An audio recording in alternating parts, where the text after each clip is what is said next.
All right, guys, what is going on? Welcome back. Some commentary for you here to talk about Axis football. Just finished the 2025 season. I guess before I get into this, need to have a moment of silence for Madden Next Gen, which we learned today will not be coming out on time. So if everyone could just take a moment here to recognize what that game is going through, would be appreciated. And now moving on to Axis. So if you didn't watch, last game, 12-4 season, beat New York, beat Vancouver, beat Miami in the tier promotion game. Some other highlights: our halfback was named Player of the Week. Our coach earned a motivation badge. And we took a focus on defensive backs in the draft, even though the scouting report was poor. Kind of the midseason, we changed it up a little bit. We tried to trade our first-round pick to get a league leader in defensive back. But basically, we found that all the decent defensive backs in the league were a little older than we wanted them to be. Now, interestingly enough, we did all the scouting. Vancouver ends up taking a defensive back we wanted, and then with the membership, or with the pick before us, so we kind of lost the guy that we wanted. Injuries, though, played a smaller factor than normal. I will say Omar Cruz out 2 weeks with a hamstring. We're going to get into that in just a moment. My player sprained his ankle, and I was out for 4 weeks. Again, we'll get into that in a moment, too, because that led itself to a little strange situation that we ran into. And then Angelo Thompson out on one of our linebackers with an ACL. So we re-signed two of our scouts, Ruben Norris, William Higgins. Our defensive back, Drew Webb, retired in the draft. As aforementioned, went heavy on defensive backs. Darian Patrick, first round. Alejandro Wade, second round. Grayson Pagan, wide receiver, round 3. Deontay Nash, halfback, round 4. Matthew Watt, defensive lineman, number 5. Corbin Blake, halfback, round 6. And Graham Austin, offensive line, round 7. We re-signed starting quarterback Max Picotto, backup halfback Colby Waters, starting tight end that we got in a trade from Chicago 2 seasons ago, Stuart Washington, as well as starting offensive lineman Gary Knight and Darren Norris, starting defensive lineman Brendan Steele. Wide receiver Raymond Jefferson declined a 2-year, $10.4 million deal. Defensive lineman Clark Peters declined a 2-year, $12.2 million deal. We went in and released Jalen Hill, our backup quarterback, as well as Lucas Winston, our starting offensive lineman.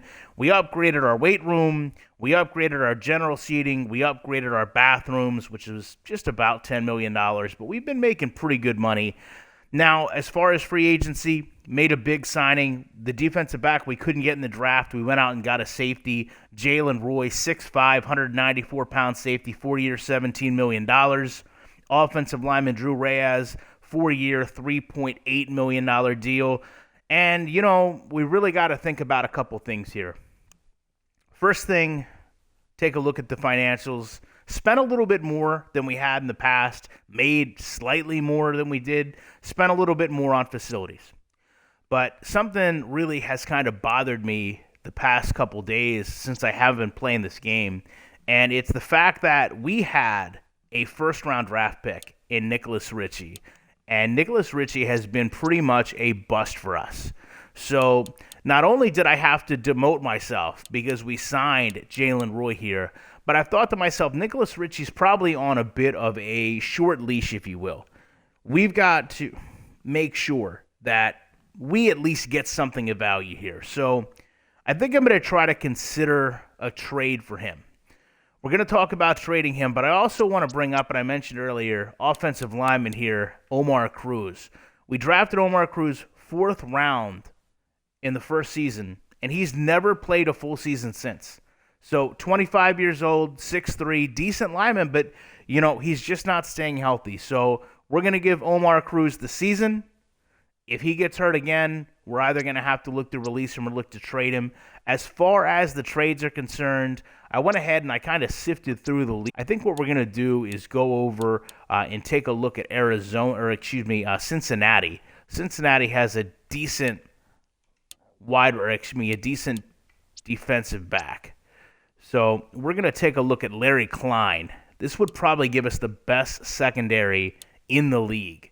So we're going to go from really struggling with the secondary to really doing well with the secondary. And we're going to see if we can't get Nicholas Ritchie out of here.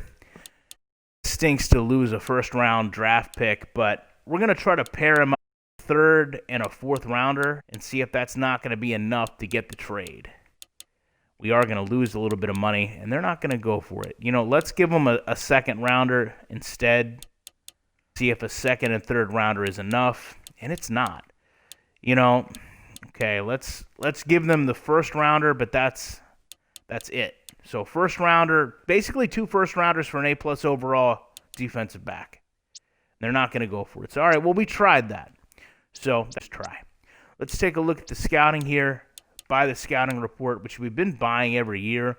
I think we have to start to consider a quarterback because we've had such a good run here with our quarterback. Maybe need to consider starting to look to move on. Looks like linebackers going to be good in the Southeast. Going to have defensive linemen out of the Northeast. So quarterbacks usually always good across the board pretty much. Let's take a look at these Northeast linebackers, though. We will go ahead and change the scouting focus to linebackers, and we'll see if we can't secure us a decent round 1 linebacker. I guess his focus is going to be okay, and we'll go ahead and change him to linebacker as well. I think the focal point is making sure that we get the best player we can early on because obviously we're really not in a position to get the best player, so we need to make the most of the player. So go ahead and knock out a couple games here and see where we're at. Whole new tier, so it should be a more difficult series for us, but doesn't appear to be. Starting out 2-0, no injuries. We'll go through here and get some scouting points taken care of. I guess we probably should focus more on these linebackers that are going to be more apt to fall to us as opposed to the higher linebackers that won't. So we'll kind of focus down maybe mid-tier. At this point, it doesn't look like it's kind of difficult to judge because, you don't really know where you're going to end up. But obviously out 2-0, 3-0, I don't feel like we're going to get a low pick 4-0. So I hope we actually can stick around here in this division. Still nobody hurt, which is good. 5-0, undefeated. Go ahead and take a look here at the scouting points. I just don't know that we're going to be getting the best player given how high we are in the draft. So we'll kind of go down here and just get everybody scouted. Like to know your guys' feedback if you feel like I should be drafting or scouting more than one position. It seems to me like the best thing to do is go in and pick the one position you're looking for and go from there. Still yet to lose a game. Going to play Los Angeles, who's 4-2, so they're not going to be a slouch, but we're going to get through them. Louisiana, 4-3. Still no injuries. 8-0. It's funny, just a couple seasons ago, we were struggling to make the playoffs. Now we're 9-0. That was against Indy. This is against Cleveland, who's 4-5. Should be a win. It is. Arizona's 7-3. Still no injuries. Go ahead and spend these points. We might as well start to focus on these lower-end linebackers because clearly we're not going to have a pick early in the draft based on how this season is headed out. And I do want to correct one thing. I wasn't totally sure why we played a 10-3 team in the championship game because that was the promotion game. If we'd lost that game, we would have stayed in Tier 3 instead of going to Tier 2. And from the looks of it, we're going to have another one of those to get it right. 10-0 against Arizona, 11-0 against Indianapolis. Now, we already beat Indy once, so I would assume 7-4, 12-0. See if we have any injuries. Haven't seen our player come up as the Offensive Player of the Week, which is a bit surprising. We are going to beat Seattle handily, 28 oh no, we lose. We lost our first game. We actually got beat 28-3. Still no injuries though. All right, Atlanta win. We're gonna play. I believe this is Mexico and then Minnesota. So Mexico 6-8. They're probably on a playoff push. We still get the win. We'll do one last sweep on injuries, and then we'll go kind of into the postseason. Nobody got hurt this year. It's the first year we've really dealt with nobody getting hurt. That's good to know. Maybe it was all the things we went and bought for the weight room and the players. You really have to wonder what type of impact that stuff has. I mean, we definitely spent a lot of money to make sure that we had the best facilities. So it seems like, if nothing else, that logic might work in the game because, I hate to say it, we've ran like 4 seasons now, and this is going to be the first one we don't have one tenured injury. So 14-1 versus 2-13 should be an easy win. We are going to get the draw against Arizona, who I thought we'd already beat. So we'll see 15-1 versus 9-7. Obviously, we win. Now we've got Seattle 12-5. So this would be a heck of a championship game. 16-1. Now the injuries creep in, right? Stuart Washington, the aforementioned star tight end, and Garrett Padilla, both out for the season. I mean, can't do anything about it at this point. If you remember back a couple seasons ago, we tried to bring somebody in and sign a player on. Wasn't even worth it. So we'll see if they matter a whole lot. Obviously, they don't. We are now going to play the playoffs, see if anybody got the championship game. They did not. Get through the rest of our points here real quick and focus on the tail end of the linebacking core, because clearly we'll be taking the last pick in the draft.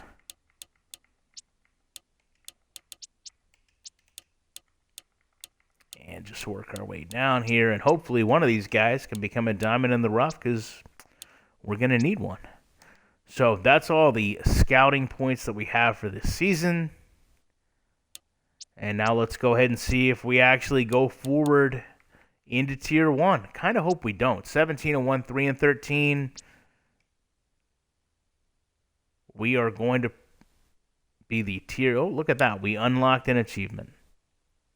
So we are promoted now to Tier 1. Going through the progressions, I wouldn't imagine that anybody actually regressed except Corey Ireland, of course, being age 32. That's going to happen. Stuart Washington, even with the injury, was good. Dante Burgess, it looks like at 30 they start to kind of fall off just a little bit. But, we've worked pretty hard to get a pretty young team underneath of us. So I don't really expect regression to be a big problem. And then, of course, there's me, who has been demoted from last season. Jerome Harvey. And we went through the whole season without Omar Cruz getting injured. So I guess we'll hold true to our word and we'll let him hang around for a little bit. Other than that, we've got some player contracts that are going to expire. Just take a look real quick. We've got 2 running backs.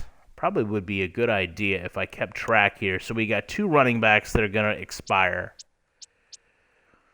We've got Cameron Perkins, a tight end. So we're, I believe, going to go full draft to replace what we have. A linebacker, all right?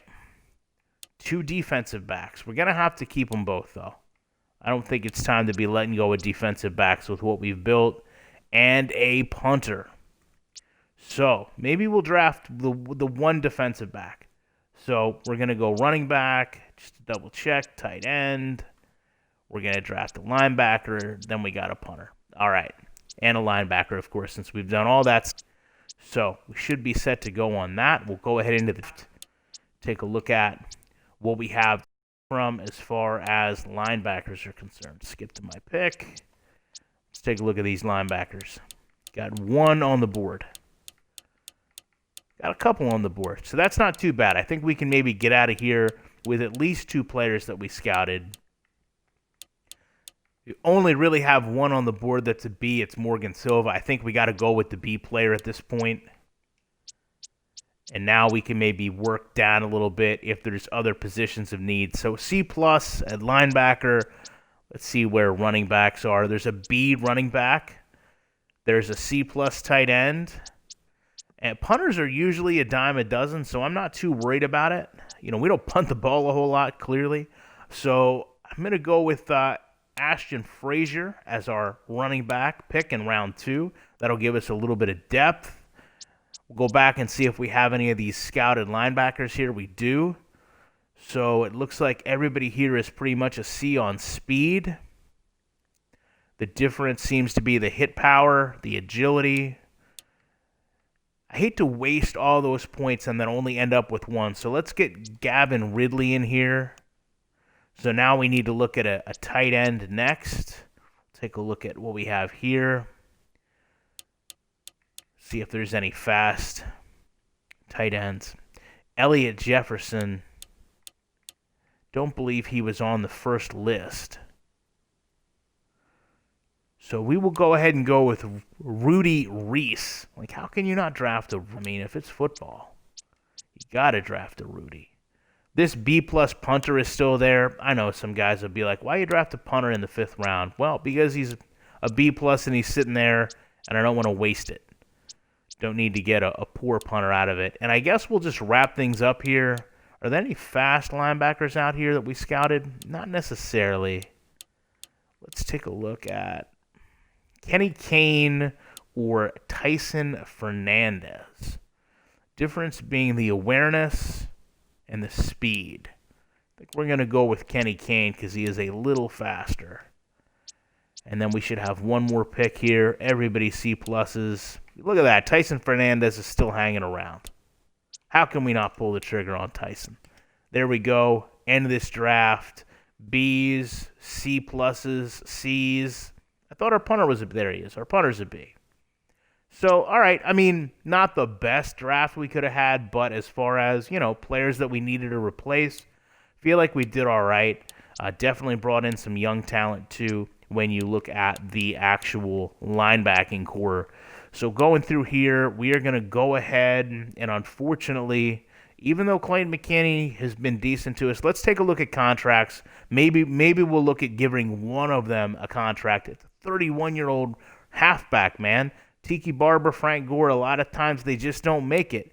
So Clayton McKinney wants $9.2 million on 4 years. Connor Bates wants $1.3 million on 6.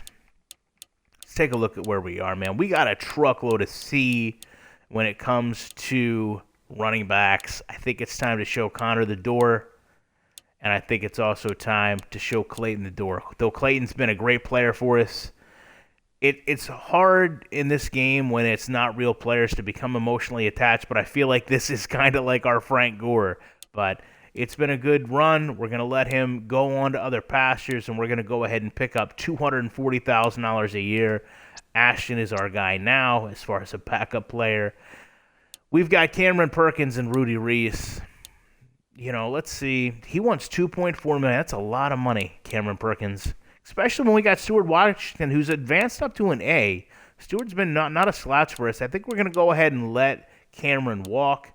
See if he can't find a team that he can go start on, and we're going to secure Rudy Reese as a long-tenured backup. Hopefully he can kind of groom into that role.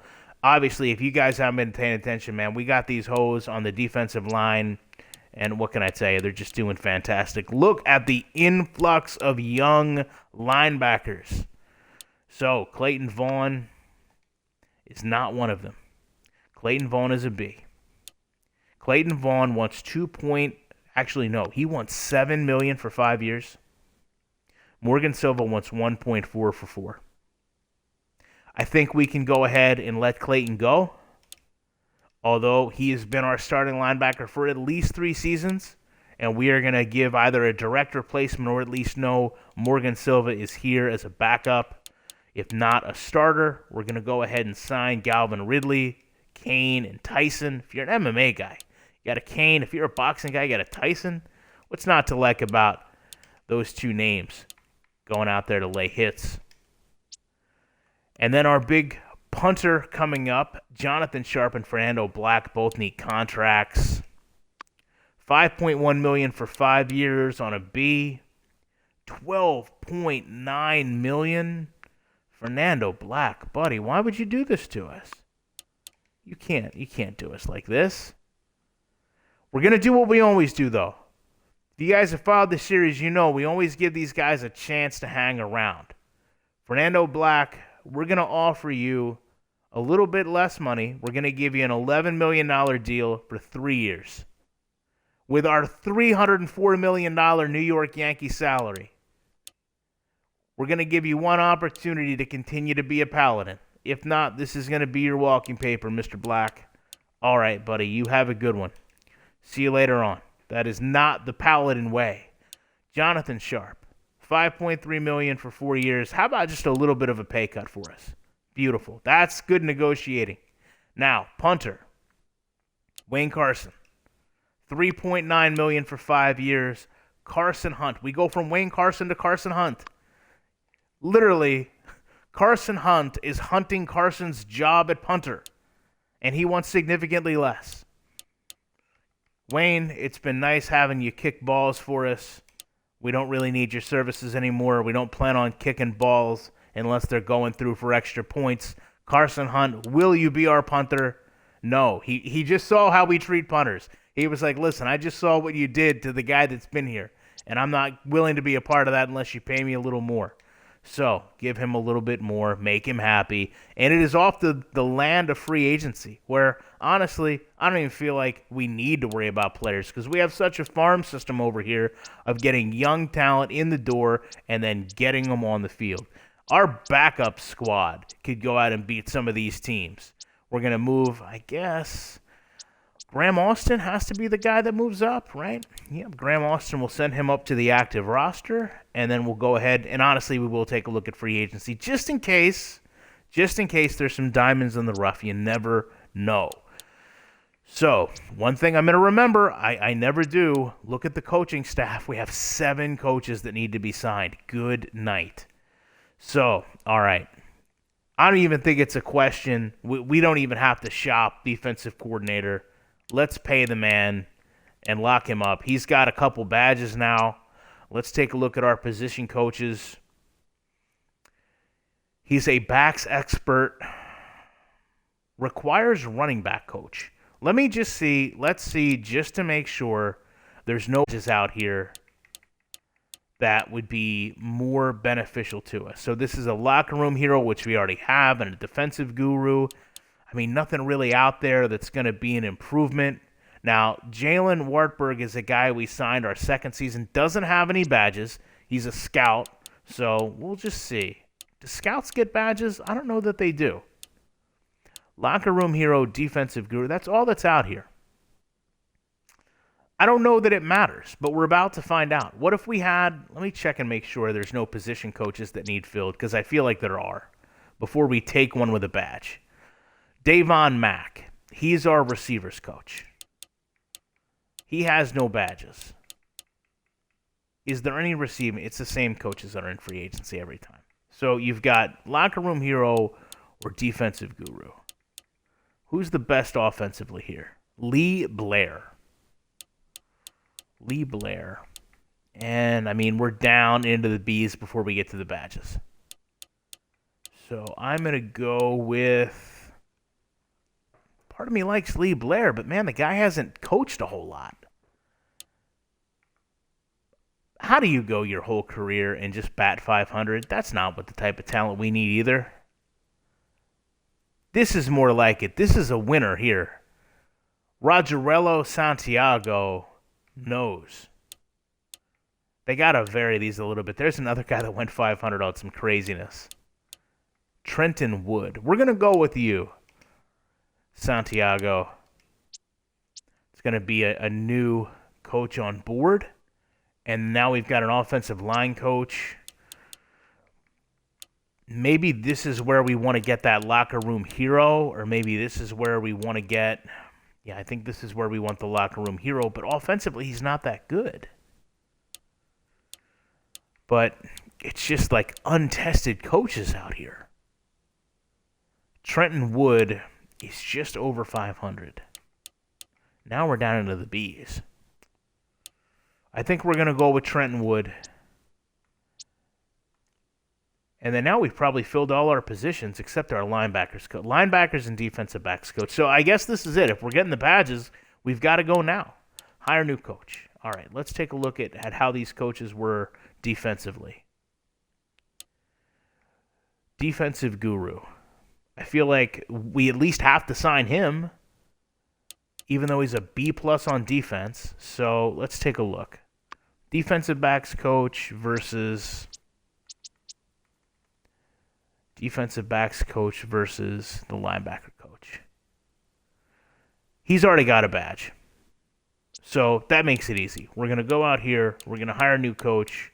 We're going to get this defensive guru for the defensive backs. And then we're going to maintain the coach with the linebacker expert. And just pay them what they want. Doesn't matter to me. Go ahead and get some random scouts to just stay on board. I wouldn't say we've been really hurt by the scouts. It's just the players we've ended up with haven't been that great because we've tried to focus players that weren't available. Right, so now we get to go out and take a look at free agency.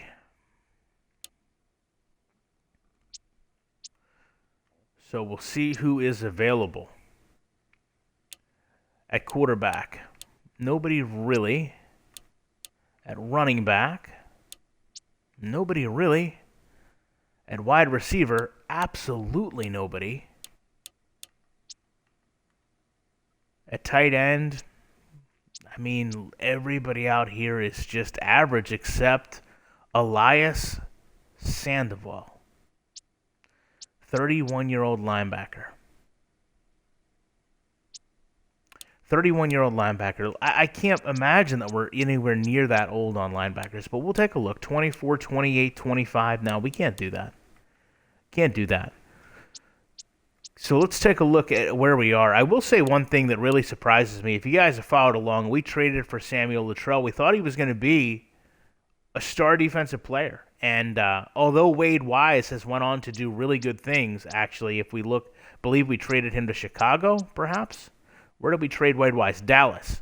So you can see our trade of Wade Wise, 33 years old, B+ overall. He's still their starting weak side linebacker over in Dallas. I don't want to say that they fleeced us, but by all accounts, Samuel Luttrell is our backup linebacker who's a B.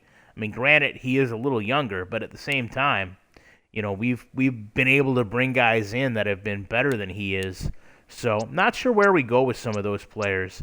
So just to go back here and take a look at the roster, obviously quarterback, I know I said we need to focus on it, and I think we still do, but Johnny Poole has been decent for us when he's had to step in 2 years ago. Running back, you know, not the names we're used to, but let's hope the performance will still be there. Wide receiver, of course, everybody ragged on me for signing old receivers, but we've got some pretty young guys back there behind them on the depth chart. Tight end, Stewart Washington, been the pride of our trading, in my opinion. Offensive line, obviously, pretty studly. Only one is a C+. We've really focused on that. Defensive line, the hose, our pride and joy, really, of the team. The center point of our team is these two hose. Everybody loves these hose. I mean, how can you not feel good about having these hose on your team? Obviously, linebackers, aforementioned, in a good spot. Defensive back, it used to be the weakness. It really did. And you can see Keegan Moody, my cousin. We joked about it when we got him in the draft, but this guy was a sixth or a seventh rounder, and he's starting at a B+. So if you want to talk about depth in this game and replay value, this was a first-round pick, and this guy stinks out loud. This was a sixth-round pick, and he has literally built himself through player progression into being our starting free safety. Jalen Roy looks like he's moved over to corner, which, hey, at 6'5", I'm all for him lining up on the best receiver there is. Obviously, kicker will be something we have to focus on as Jason gets to be about 40, but Carson Hunt, the brand new punter on the board, so I feel we're really safe there. Now, I guess the last thing we have to look at is the facilities. Talked about it last year. The vendor areas, we're just going to have to bite the bullet in a way. Obviously, we upgraded the general seating in the restrooms last year. It's a big financial commitment, but guys, we got so much money coming in. We're going to go ahead and do that. You know, I want to do more for the players, but let's give it one more year, get at least a decent season in Tier 1 under our belts, because I feel like we could be in a position now to start losing games, and then obviously just leave it over at the financials where, look at that, league playoff bonus 15.4, league share $71 million, making a lot of money. So it's taken a couple seasons. We were a little rickety to start off with, but I think we're coming into our own. We got a good amount of money in the bank. We're in the best tier there is, and we got some of the best players in the league. So, as always, you guys know I appreciate you checking out this video, and I will be back very shortly with more comments.